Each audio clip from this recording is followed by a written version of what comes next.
천사의 아침 방문을 찾아오신 여러분을 환영합니다. 오늘도 아침 예배 말씀으로 믿음과 위로의 시간을 갖게 되길 바랍니다. 성도 여러분 안녕하세요. 오늘 하루를 주신 하나님께 참 감사합니다.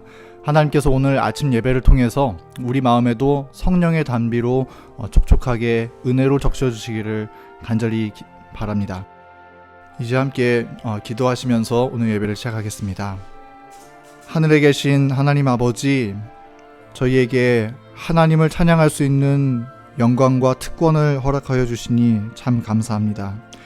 우리가 오늘 하루를 살아갈 때에 하나님의 사랑이 우리의 묵상할 유일한 주제가 되어 주셔서 저희의 마음 가운데 저희 영혼을 덮는 주님께서 주시는 깊은 평안이 깃들 수 있도록 인도하여 주시옵소서. 오늘 하루 동안의 기회를 저희에게 또한 허락하여 주셔서 감사합니다. 하나님께서 주시는 구원은 하루하루 단위로 이루어지는 것을 저희가 바라봅니다. 하나님 아버지, 오늘 저희의 삶의 기록을 하늘 기록책에 기록하는 천사들이 우리의 생애를 바라볼 때에 하나님께 충성되고 거룩한 종으로 살았다는 기록을 남길 수 있도록 저희의 마음과 생애와 행동과 입술을 지켜 보호하여 주시옵소서. 오늘 저희가 하나님의 뜻대로 온전히 살기를 원하오니 주님께서 인도하시는 그 길을 걸어갈 수 있도록 도와주시고 하나님의 영광을 저희의 주변 사람들에게 증거하는 그리스도의 향기를 뿜는 저희 모두가 될 수 있도록 인도하여 주시옵소서. 오늘도 저희가 하나님의 말씀으로 이 아침을 출발하고자 합니다. 저희의 마음, 저희의 영혼을 성령으로 채워주시고 하나님의 말씀의 뜻이 저희의 눈에 선이 보일 수 있도록 인도하여 주시고 그 말씀을 따라 순종할 수 있는 영적인 힘과 용기를 허락하여 주시옵소서. 예수님의 이름으로 기도드립니다. 아멘. 안녕하십니까 성도 여러분. 오늘 말씀은 그리스도 안에 거함이라는 말씀입니다. 그리스도 안에 거한다는 말의 의미가 무엇인지 우리가 살펴보겠습니다. 성도 여러분, 오늘날 그리스도 안에 거한다는 말의 의미가 참 많이 오해되어 있습니다. 그리스도 안에 거한다는 말이 무슨 뜻일까요? 돈과 세상을 사랑하는데 그리스도 안에 거할 수 있을까요? 경쟁하는 정신에 붙잡혀 있고 마음에 쓴 뿌리를 내리고 있는 사람이 그리스도 안에 거할 수 있을까요? 그럴 수 없습니다. 성도 여러분, 그리스도 안에 거한다는 것은 그리스도와 연결되어 있다는 것입니다. 오늘 우리는 이 그리스도 안에 거한다는 것, 그리스도와 연결된다는 것이 어떤 경험인지 묵상하려고 합니다. 요한복음 15장 4절 오늘 본문 말씀입니다. 내 안에 거하라, 나도 너희 안에 거하리라. 가지가 포도나무에 붙어 있지 아니하면 절로 과실을 맺을 수 없음 같이 너희도 내 안에 있지 아니하면 그러하리라. 잎이 없는 명백히 생명이 없는 잘려진 가시가 살아있는 줄기에 접목될 때 섬유질은 섬유질과 인맥은 인맥과 연결되어 싹을 내고 꽃을 피워 열매를 맺기까지 포도나무의 생명과 힘을 빨아들인다. 이처럼 죄인도 회개와 믿음을 통하여, 무엇을 통하여 연결됩니까? 회개와 믿음을 통하여 자신을 그리스도와 연결시킴으로써 신의 성품에 참여하는 자가 되어 말과 행동에서 거룩한 생애의 열매를 맺을 수 있다. 성도 여러분, 결론은 무엇입니까? 그리스도와 연결되면 거룩한 생애의 열매를 맺는다는 것입니다. 이것을 우리가 어떻게 경험할 수 있는가? 이것이 아주 중요한 복음의 중심에 있는 경험이죠. 죽어있는 가지가 산 줄기와 접목될 때 줄기로부터 가지로 생명과 활기가 들어가게 됩니다. 영적으로 죽어있는 사람이 그리스도와 접목되어야 생명과 활력을 얻을 수 있는 것입니다. 그런데 그 방법이 무엇이라고 했습니까? 회개와 믿음이라고 했습니다. 진심으로 내가 살아온 생애를 회개해야 됩니다. 죄를 회개해야 됩니다. 더 이상 내가 이렇게 살 수 없다는 간절한 회개가 있어야 되는 것입니다. 그리고 온 마음을 다해서 믿음으로 주님을 붙잡아야 합니다. 그런 사람은 그리스도와 연결돼서 생명과 활력을 받게 될 것입니다. 자, 생명과 활력을 받는다는 것이 무슨 뜻입니까? 그리스도의 마음을 받는다는 것입니다. 그리스도께서 갖고 계셨던 그 사상을 받는다는 것입니다. 그리스도께서 중요하게 생각하는 구원을 나도 중요하게 생각하고 그리스도께서 중요하게 생각하는 진리를 나도 중요하게 생각한다는 것입니다. 그것이 내 속으로 생명이 흘러 들어오는 경험입니다. 성도 여러분, 포도나무와 가지가 접목된다는 이 말씀은 중요한 진리입니다. 예수를 영접하면은 그 상태 그대로 머물러 있는 것이 아닙니다. 예수를 영접했는데 나는 여전히 세속적이고 여전히 돈을 사랑하고 여전히 세상을 사랑한다면 그것은 예수를 영접한 것이 아닙니다. 예수를 영접한다는 것은 예수님 마음속에 있던 그 사상과 그 복음과 진리가 그 예수님의 그 마음이 정신이 내 마음속으로 들어오게 된다는 것입니다. 그것이 그리스도를 영접한다는 말의 의미입니다. 그리스도를 영접하면 그리스도와 연결되는 것입니다. 자, 그러면 그렇게 될 때 어떤 변화가 있을까요? 예수께서는 그 안에 생명이 있으며 그 생명을 허물과 죄로 죽은 영혼들에게 값없이 나눠주신다. 실로 그분께서는 그들에게 당신의 순결과 영예와 존귀를 나눠주신다. 산 포도나무의 접붙임을 받은 시든 가지가 포도나무의 일부가 된다. 그것은 포도나무와 연합하는 동안 살게 된다. 포도나무와 연결되어 있는 동안만 살아있다는 것입니다. 성도 여러분, 포도나무에 시들어가는 그 죽은 가지가 접붙임을 받으면 금세 활력이 넘치고 잎이 나오기 시작하고 열매가 시작될까요? 그렇지 않죠. 생명은 즉시 시작이 됩니다. 접붙임을 받으면 생명은 즉시 시작이 되는 것은 틀림없습니다. 그러나 접붙임을 당하면 그때로부터 나무의 섬유질이 서로 엉키면서 이 마른 가지의 섬유질과 줄기의 섬유질이 서로 엉키기 시작하면서 연결되기 시작하고 생명이 그것을 타고 흘러 들어오게 되는 것입니다. 무슨 뜻입니까? 시간이 필요하다는 것입니다. 경험이 필요하다는 것이죠. 마찬가지입니다. 우리가 주님을 영접하고 회개하고 믿음으로 주님을 붙잡으면 접붙임이 시작되는 것입니다. 생명이 시작되는 것입니다. 그러면서 경험이 또한 진행되는 것입니다. 우리 마음에 주님을 알고 싶은 소원이 생기고 말씀을 알고 싶은 소원이 생기기 시작하는 것입니다. 그것이 접붙임 당할 때 첫 번째 생기는 변화입니다. 그것은 소원입니다. 진리가 무엇인지 살피고 싶고 점점 더 깊은 깨달음과 확신을 갖고 싶은 소원과 충동을 갖게 됩니다. 이런 과정에는 시간과 경험이 필요한 것이죠. 내가 말씀을 보는 경험, 기도하는 경험이 필요한 것입니다. 매달리는 경험이 필요한 것입니다. 그러므로 이렇게 시간과 경험을 얻는 과정에서 우리가 지치면 안 되는 것입니다. 자, 계속해서 말씀을 우리가 살펴야 되고 점점 더 분명한 빛과 진리를 향해서 나가야 하는 것입니다. 그렇게 되는 과정을 통해서 내 생명이 더 풍성하게 익어가는 것입니다. 오늘 많은 분들이 예수를 영접하면 거기서 끝납니다. 더 깊은 말씀과 빛으로 나가기 위한 그 간절함이 없습니다. 그저 내가 예수를 영접했고 천국 간다는 생각에 그냥 머물러 버리는 것입니다. 그것은 접붙임의 경험이 아닙니다. 말씀을 통해서 의의 열매를 맺는 것이 무엇이며 어떻게 그것을 얻을 수 있는지에 대한 간절함이 있어야 되는 것입니다. 그와 같이 그리스도인도 그리스도와 연합함으로 살게 된다. 죄된 인간이 거룩하신 하나님과 연결된다. 믿는 영혼은 그리스도 안에 거하며 그분과 하나가 된다. 사람들이 이 세상에서 밀접하게 연합될 때 그들의 취미는 비슷해지고 동일한 사물을 사랑하게 될 것이다. 그리스도 안에 거하는 사람들도 그와 같이 그분께서 사랑하시는 것들을 사랑하게 될 것이다. 그들은 그분의 계명들을 신성하고 간직하면서 순종할 것이다. 성도 여러분, 시들어가는 가지와 산 포도나무의 성질은 전혀 다릅니다. 그러나 이것이 일단 연결돼서 생명이 흘러 들어가게 되면 어떻게 될까요? 이 가지와 포도나무의 성질이 같아지게 되는 것입니다. 말씀을 사모하게 되고 죄를 미워하게 되고 진리가 무엇인지 알고 싶은 강력한 소원을 갖게 됩니다. 세상에 속한 취미를 버리게 되고 고결한 취향을 갖게 됩니다.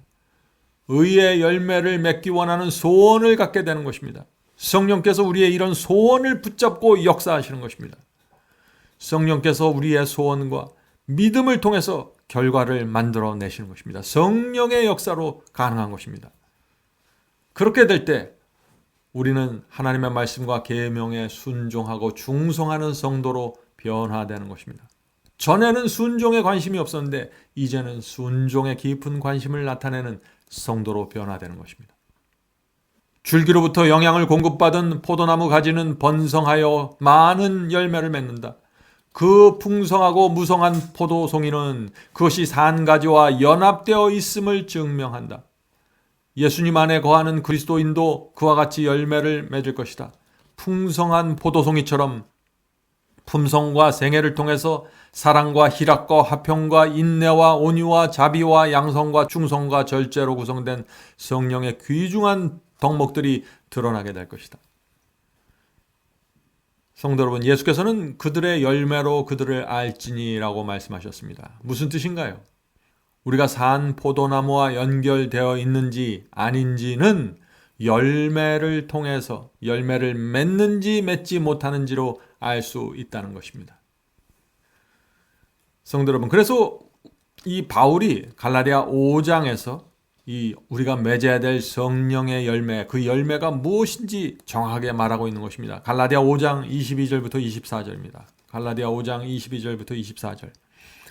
오직 성령의 열매는, 여기서 열매는 영어 성경에 fruit, 단수로 되어 있습니다. 단수입니다. 성령의 열매는 사랑과 희락과 화평과 오래 참음과 자비와 양성과 충성과 온유와 절제니 이 같은 것을 금지할 법이 없느니라.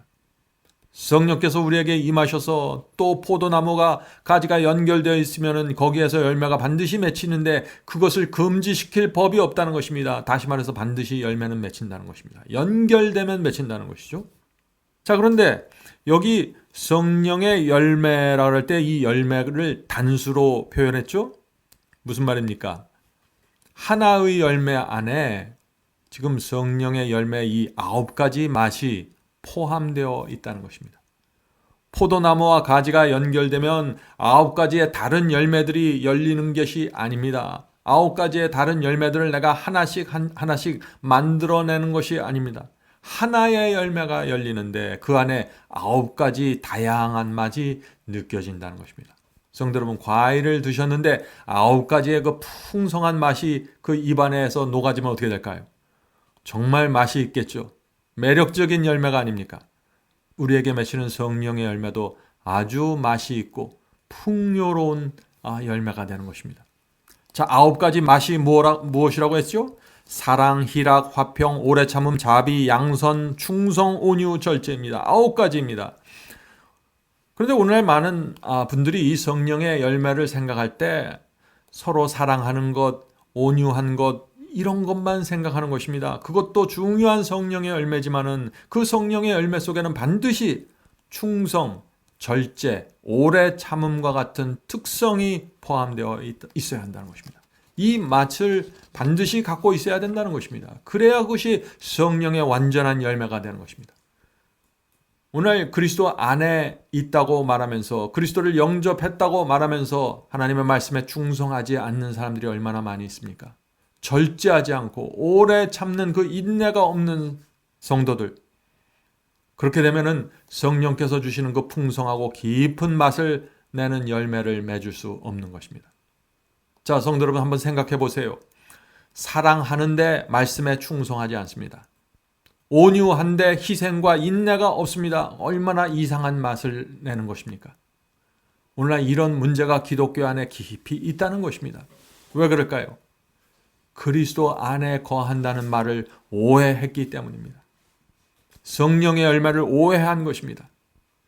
자, 24절에서 바로 다음 성경절에서 바울은 성령의 이 풍성한 열매를 맺을 수 있는 방법에 대해서 말하고 있습니다. 자, 24절 읽겠습니다. 그리스도 예수의 사람들은 육체와 함께 그 정과 욕심을 십자가에 못 박았느니라. 자, 이 말씀이 무슨 뜻입니까? 열매 맺는 방법이 무엇인지 지금 바울이 말하고 있는 것입니다. 육체로부터 정욕과 욕심이 올라올 때 성령의 역사를 통해서, 성령의 은혜를 통해서 그것을 십자가에 못 박는 사람들, 그들이 예수의 사람들이고 열매 맺는 백성이라는 것입니다. 그것이 바울이 전하는 복음입니다. 성도 여러분, 우리 속에서 우리 육체로부터 화가 올라올 때 성령께 굴복해야 합니다. 그 화를 십자가에 못 박아 죽여야 합니다. 그래야만 사랑과 온유의 맛을 낼 수 있다는 것입니다. 성령의 열매가 맺힌다는 것이죠. 하나님의 말씀과 진리를 내가 거절하고 싶고 순종하고 싶지 않을 때 성령의 음성을 들어야 한다는 것입니다. 내 그 거절하고 싶은 마음, 부인하고 싶은 마음을 십자가에 못 박아야 된다는 것입니다. 그래야만 충성의 열매가 맺힌다는 것입니다. 계속해서 읽겠습니다. 산 포도나무에 열매 맺는 가지들을 되겠노라고 결심하라. 성도 여러분, 우리는 결심해야 합니다. 그것이 시작입니다. 열매 맺는 가지가 되어야 한다는 이 진리를 내 속에 받아들이고 내가 그것을 결정해야 되는 것입니다. 마치 다니엘이 뜻을 정했던 것처럼 그렇게 뜻을 정하는 신앙을 가져야 되는 것입니다. 그래야만 열매가 맺히는 것입니다. 많은 분들이 말씀을 듣고 진리를 듣지만 그냥 듣는 데서 머물러 버립니다. 뜻을 정하는 데까지 나가질 못해요. 그 말씀을 듣고 은혜만 받습니다. 뜻을 정하지 않습니다. 결정하지 않습니다. 결심하지 않습니다. 그런 사람들에게 열매가 없다는 것입니다. 어린 가지는 줄기로부터 생명과 힘을 받아야만 번성할 수 있다. 그러므로 그대 자신을 그리스도와 더욱 밀접하게 연결시킬 수 있는 모든 기회를 활용하라. 그분을 믿고 그분을 사랑하고 그분을 모방하고 전적으로 의지함으로 그대는 그분과 하나가 되며 그대를 통하여 그분의 생애와 품성이 세상에 드러나게 될 것이다. 성도 여러분, 포도나무와 분명하게 연결되어 있지 않은 상태에서 구원을 얻으려고 애쓰지 마십시오. 그렇게 해서 구원을 얻을 수 있는 것이 아닙니다. 포도나무와 연결되어지 않는데 내가 스스로 이런 행위 저런 행위를 만들어내려고 하지 마십시오. 그것은 올바른 구원으로 갈 수가 없는 것입니다. 그렇게 하면 결국 지치게 되고 스스로 위선이라는 사실을 깨닫게 돼서 좌절하게 되는 것입니다. 성도 여러분, 먼저 포도나무와 연결되어야 합니다. 연결되는 방법이 무엇이라고 했나요? 회개와 믿음이라고 했습니다. 내 지나간 생애를 되돌아보시고 정직한 심령으로 주 앞에 나가 회개하셔야 합니다. 온 마음을 다해서 주님을 붙잡아야 합니다. 한 손으로는 세상을 잡고 다른 손으로는 주님을 잡는 것이 아닙니다. 두 손 다 주님을 붙잡아야 합니다. 이 세상은 허무하고 허무한 세상입니다. 우리가 붙잡고 있는 모든 것이 증기처럼 사라질 것입니다. 두 손으로 주님을 붙잡고 의지하는 성도들은 반드시 생명을 얻게 되고 열매를 맺게 될 것입니다. 오늘도 하나님께서 두 손으로 주님을 움켜잡는 성도들을 인도해 주시길 바랍니다. 은혜를 베풀어 주실 것입니다. 우리를 포도나무와 깊이 연결시켜 주실 것입니다. 우리가 두 손으로 주님을 붙잡으면 말이죠. 포도나무이신 그리스도께서 누리시는 모든 것들이 우리에게 흘러 들어오게 될 것입니다. 영혼의 평안과 사랑과 쉼과 충성과 겸손이 우리 속에 흘러 들어오게 되는 것입니다. 우리가 세상을 버리고 회개하고 두 손으로 주님과 그분의 말씀을 붙잡으면 말이죠. 그렇게 될 때 온 세상이 우리가 하나님과 연결되어 있다는 사실을 보게 될 것입니다. 기도하겠습니다. 하늘에 계신 아버지, 저희가 주님과 연결되기를 원합니다. 연결시켜 주시옵소서.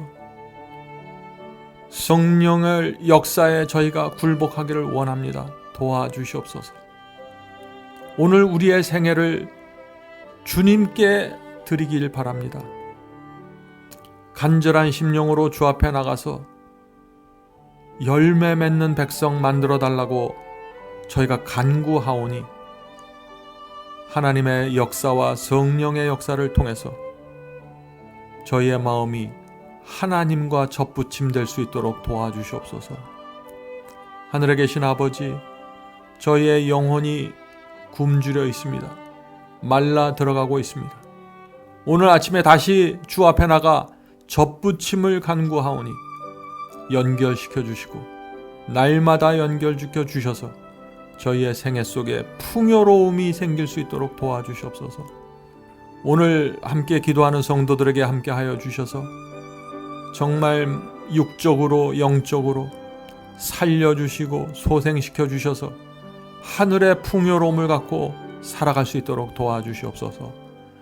예수님의 이름으로 간절히 기도드립니다. 아멘.